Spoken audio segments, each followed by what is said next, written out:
अवैध वाळू उपशावर सरकारचा सर्जिकल स्ट्राईक. अवैध वाळू उत्खनन आणि तस्करी, राज्याच्या पर्यावरणाला आणि तिजोरीला लागलेली ही वाळवी आता कायमची नष्ट होणार. कारण महाराष्ट्र शासनाने कंबर कसली आहे. मुख्यमंत्री देवेंद्र फडणवीस यांच्या मार्गदर्शनाखाली आणि महसूल मंत्री चंद्रशेखर बावनकुळे यांच्या पुढाकाराने वाळू धोरण 2025 मध्ये करण्यात आले आहेत मोठे बदल. आता फक्त नियम नाही तर थेट कारवाई होणार. प्रत्येक तालुक्यात आणि उपविभागीय स्तरावर विशेष भरारी पथकं तैनात केली आहेत. ही पथकं 24 तास डोळ्यात तेल घालून अवैध वाहतुकीवर नजर ठेवतील. तस्करी करणाऱ्यांची आता खैर नाही. कोकणच्या निसर्गाचं आणि खाडीपात्राचं रक्षण करण्यासाठी महाराष्ट्र सागरी मंडळाला आता फुल पॉवर देण्यात आली आहे. आता खाडीत चालणाऱ्या प्रत्येक बोटीची नोंदणी बंधनकारक आहे. विना परवाना बोट दिसली की ती जप्त होणार आणि कडक कारवाई होणार. मध्यस्थांना सुट्टी आणि कारभारात पारदर्शकता.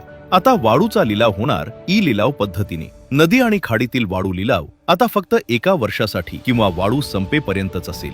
पारदर्शक कारभारासाठी शासनाने नियम अधिक कडक केले आहेत. अवैध उत्खननाला चाप, पर्यावरणाचं रक्षण आणि पारदर्शक कारभार. नव्या नियमावलीतून घडणार एक सक्षम आणि समृद्ध महाराष्ट्र.